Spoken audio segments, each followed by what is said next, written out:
Welcome to the Beaver Playbook, your home for a deep dive into all things BVU athletics. Today's show includes updates on our winter sports, as well as major coaching changes at BV. I was also able to sit down with new Beaver football coach and former Beaver himself, Austin Dickinson, about what he brings to coming back to his alma mater, and we get into our top 5 picks for the best athletes here on campus. All that and more coming up on the Beaver Playbook.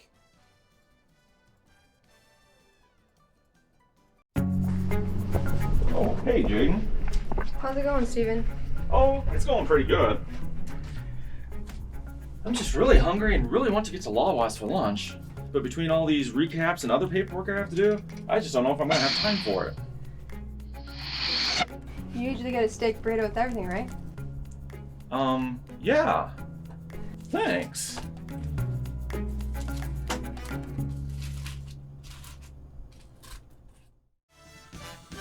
Welcome back to the Beaver Playbook. I'm Austin West. Seated next to me here is my wonderful co-host and good friend, Brandon Patten. Brandon, how are we doing today? Wonderful indeed. I don't know if you'd say great friend, but I am not doing too bad. How are you doing, Austin West? I'm doing great. I'm excited for the show today. You know, always a great time shooting the Beaver Playbook.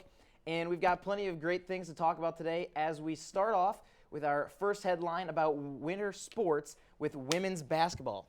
Women's basketball, last game they had 73-58 loss to Luther. They now stand at 6-13, 1-10 in American River's conference play. McKenna Cone getting it done, 16 points to lead the way for the Beavers, like she has all season long.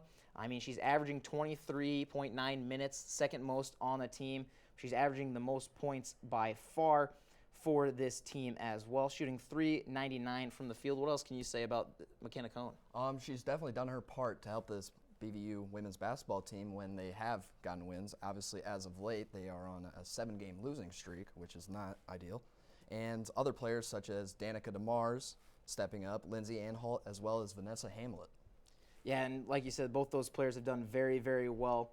And one of the big things to talk about for this team, while they are on that 7-game losing streak, when you watch these girls play, they don't just give up when they go down 20. They've gone down 20 a decent amount of times. They have 5 total losses by 20 or more points. But when they get in that spot, it's not like they just give up and they stop playing. Sure, maybe the starters start to get pulled after a while. That's just kind of a coaching thing.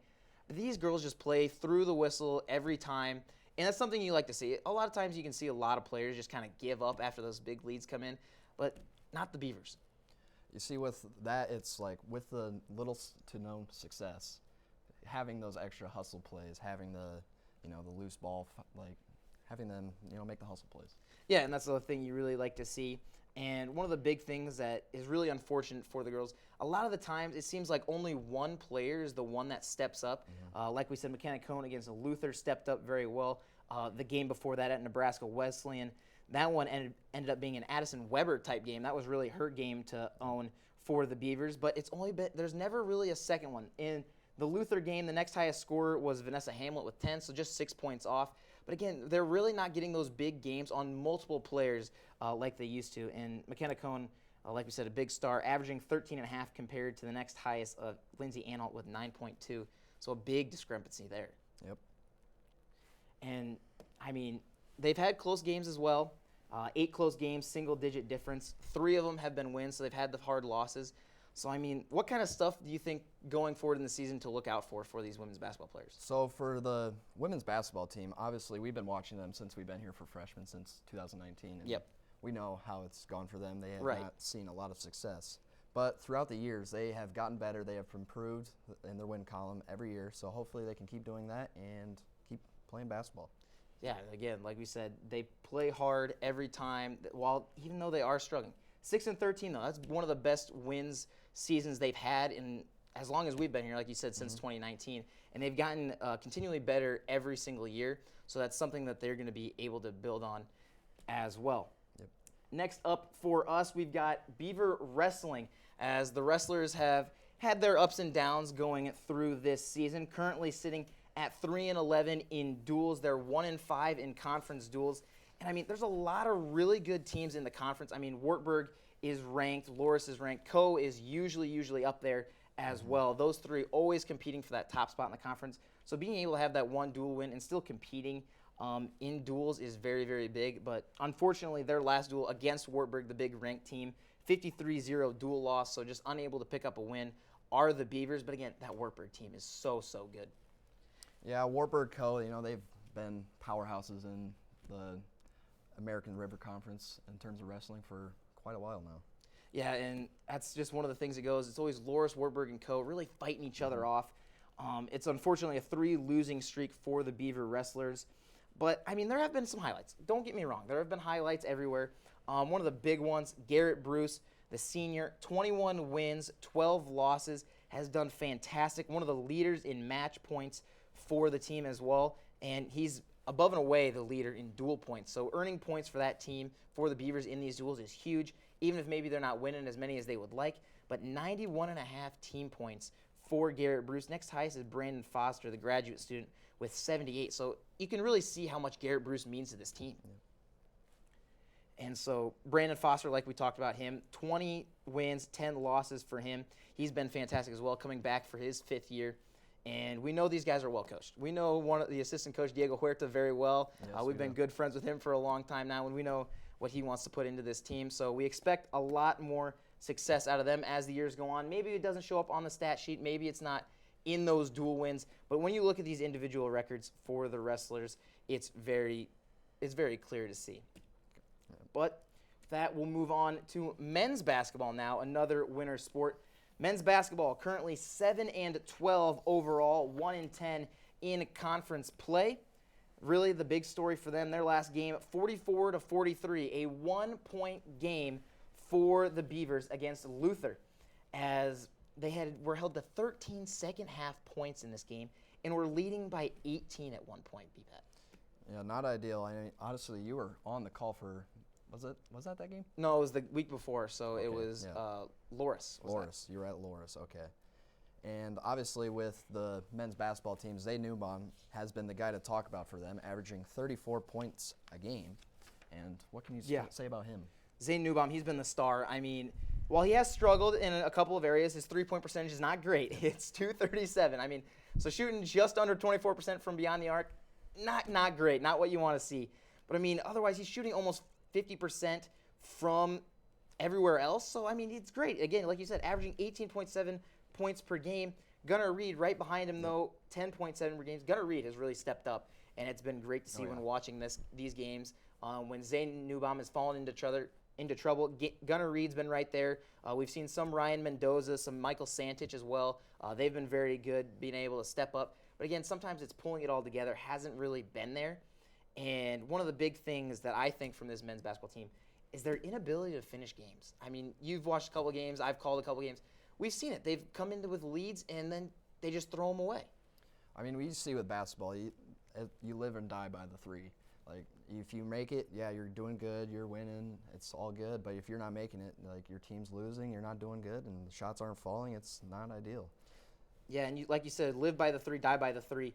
BVU shooting just under 28% from beyond the arc. Meanwhile, their opponents are averaging just over 32% from beyond the arc. So a little bit of a difference there.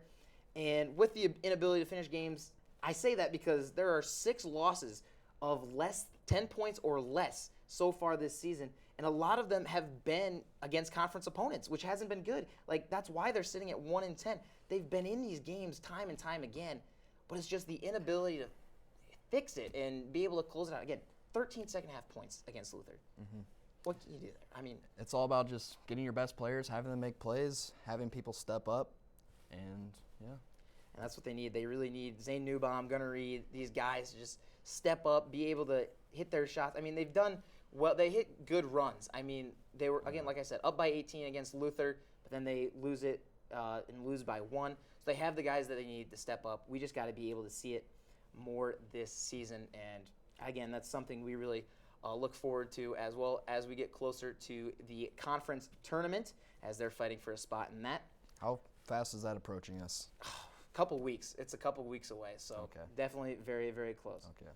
But next up, we got track and field, but they're just getting started, so we don't have much on them yet. I mean, they're in a couple meets. Unfortunately, we had the Dennis Young Classic get canceled. That's the meet here on campus. A lot of people always look forward to that. I mean, it's the one time they can really come and see the athletes compete. So unfortunately, we won't be having that this year. But their last meet was at Nebraska Wesleyan. We had some good standouts in the women's, as we usually do. Becca Simpson, a name we all recognize, we all hear all the time. She won in weight throw. She was a national qualifier last year. I mean, there's not much really we have to say more on her. She's been doing this for the last couple of years. We know what she's capable of. We expect success out of her all the way through the season.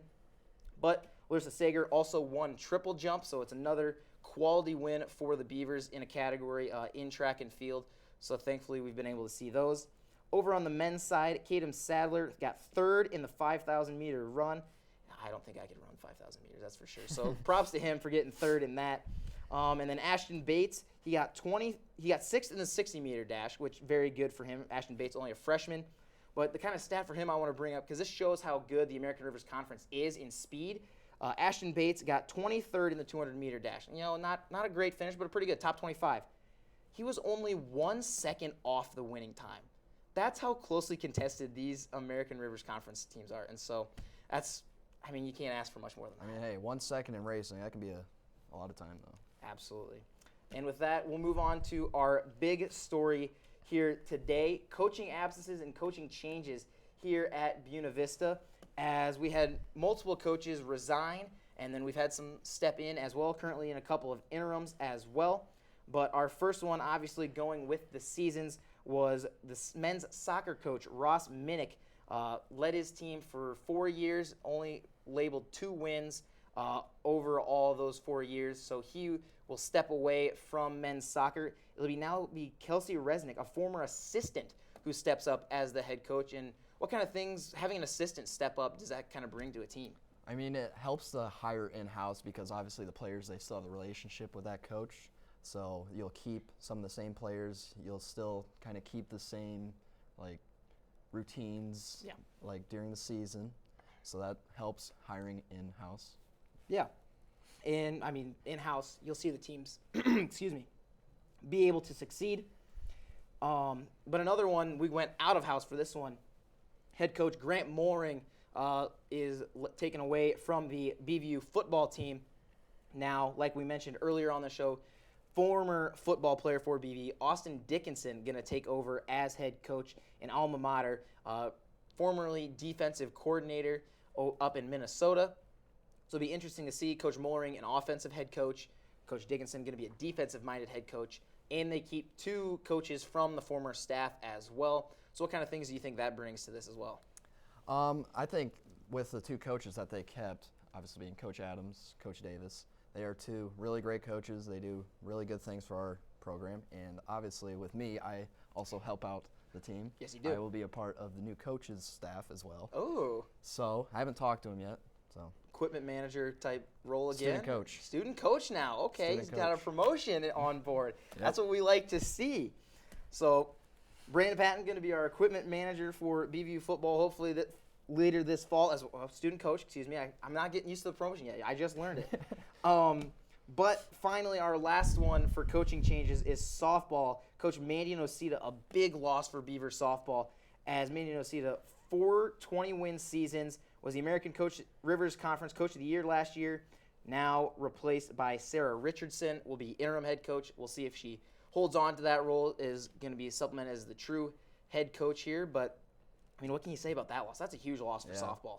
I mean, you hear all the softball players talk about how Coach Nocita, she was a great coach, great person, did what she needed to do to help the team win, and they had nothing but good things for her, and hope nothing but the best for her. So yeah, as long as with our other coaches that are pursuing other jobs. Right, exactly. And with that, that'll wrap up our headlines for today.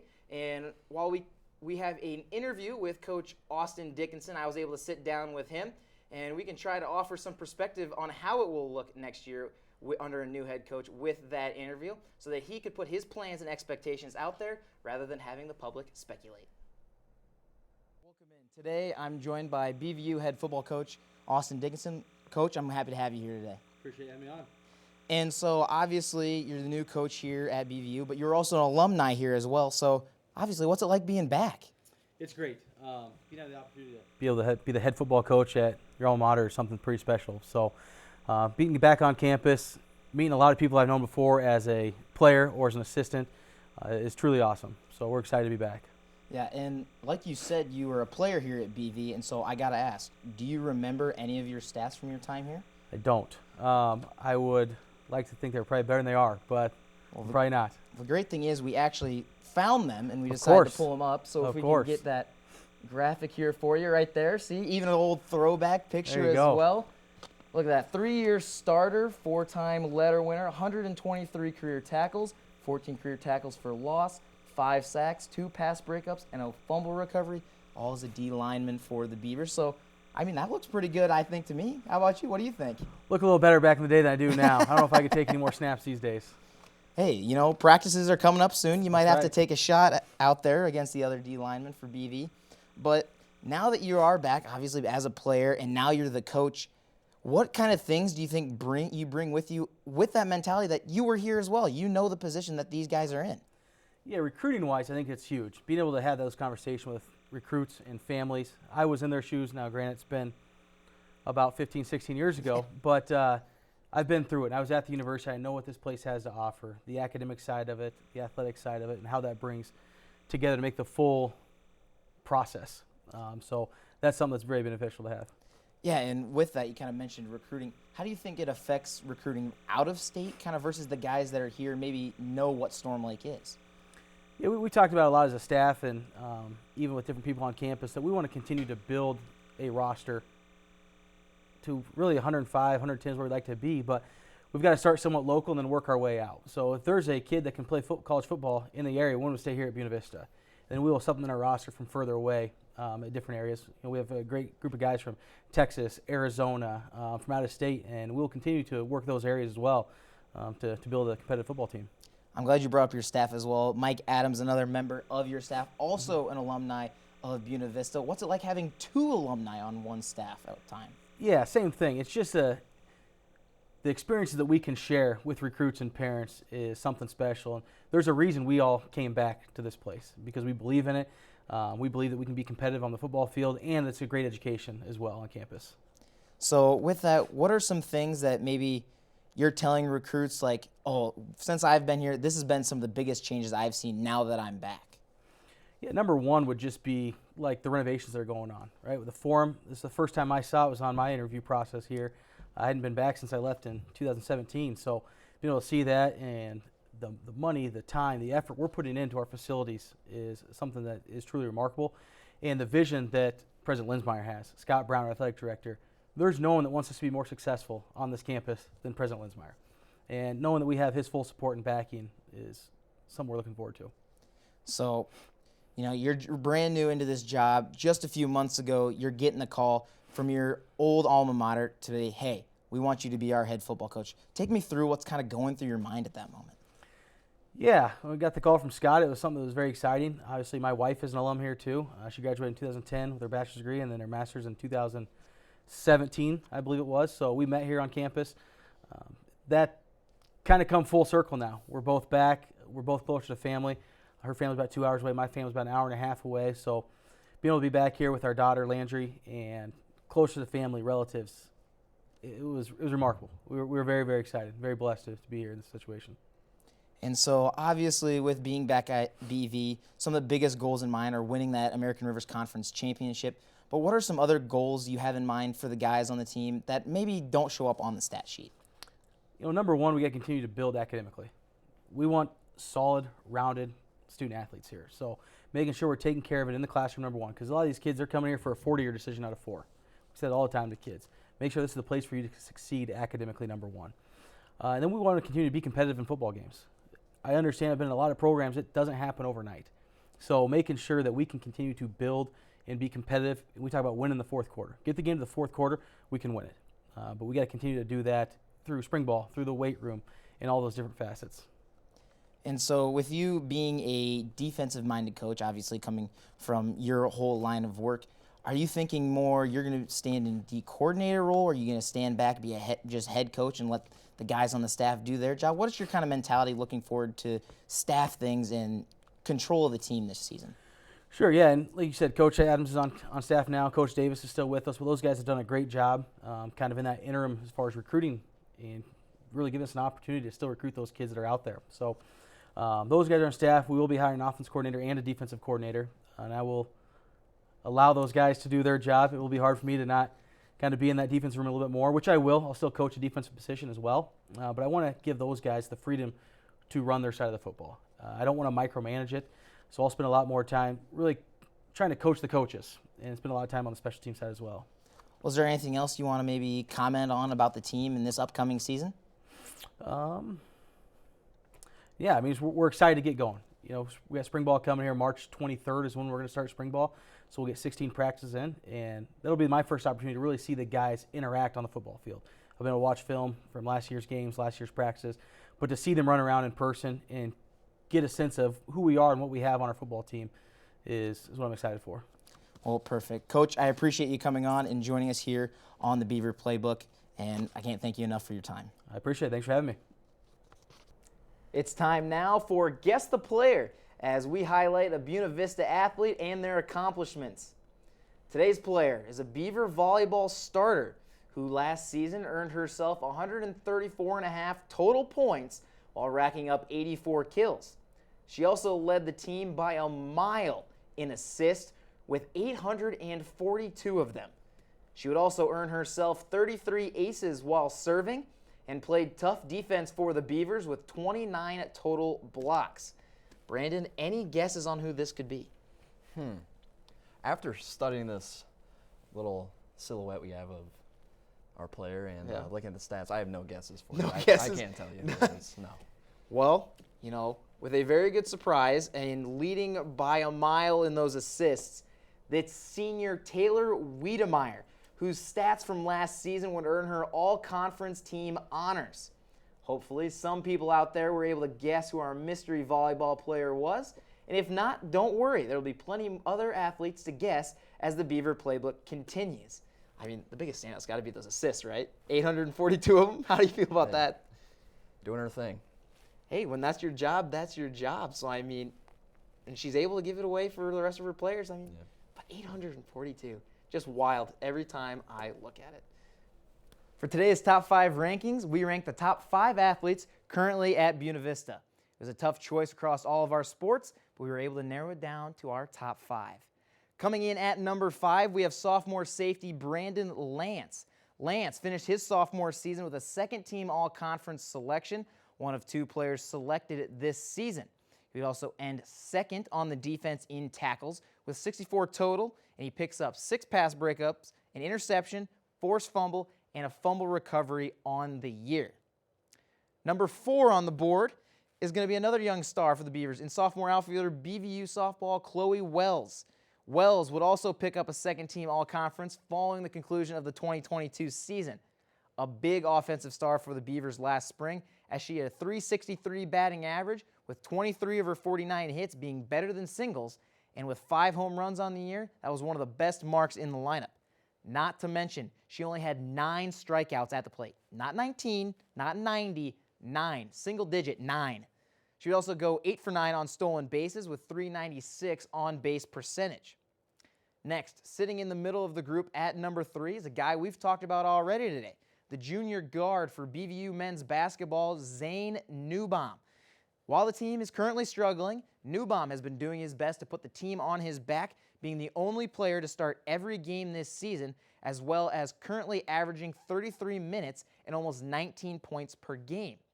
With those points, he is currently shooting 44% from the field and 24% from beyond the three-point line. He's not just a star in the scoring category, though, as he has 102 rebounds, 23 steals, and 13 blocks. In the runner-up spot, what do you know? Another sophomore of BVU baseball catcher Evan Taylor. Taylor at the plate led the team in batting average with .409. He led in hits with 65, led in triples with 5, and led the team with a .489 on-base percentage.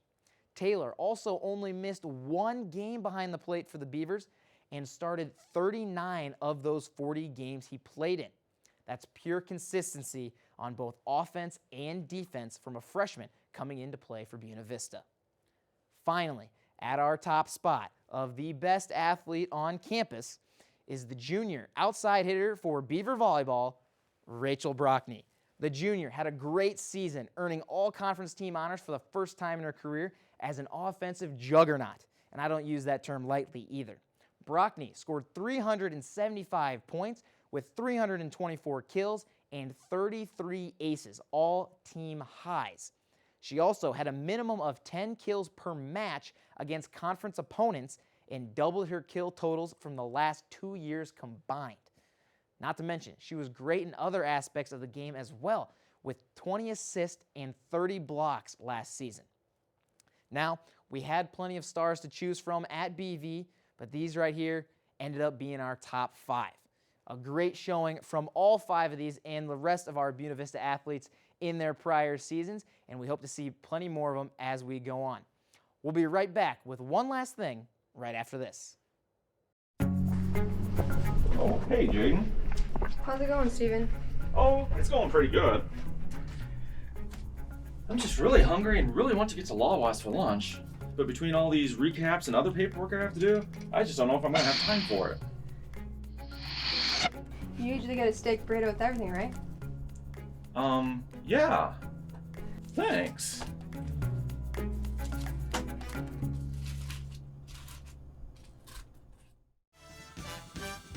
One last thing before we go. One of the biggest sporting events of the year is almost upon us. No, I'm not talking about any American Rivers Conference tournament or championship, regardless of how fun those are. I'm talking about the Super Bowl. Practically considered a national holiday at this point, friends and families all over the country celebrate the Super Bowl with some of the biggest parties all year. Even people who never watch professional football tune into the game and host parties with an abundance of food and drinks, and my personal favorite, buffalo chicken dip. But why is it such a big deal?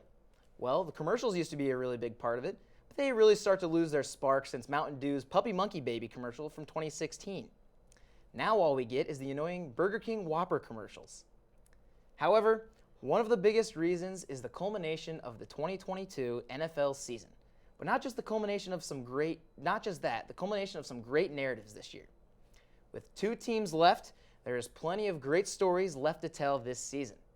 Unfortunately, my 49ers and Brock Purdy, the last pick of the draft last year, and third-string QB leading the team to the NFC title game, are eliminated, what a great story, by the Eagles. But the Eagles, they have their own story to tell. As coming into this season, many people question quarterback Jalen Hurts' ability to lead his team and his ability as a passer in the NFL. Much of the Eagles' success is due to big additions to the team, including A.J. Brown from the Titans and Chauncey Gardner-Johnson from the Saints.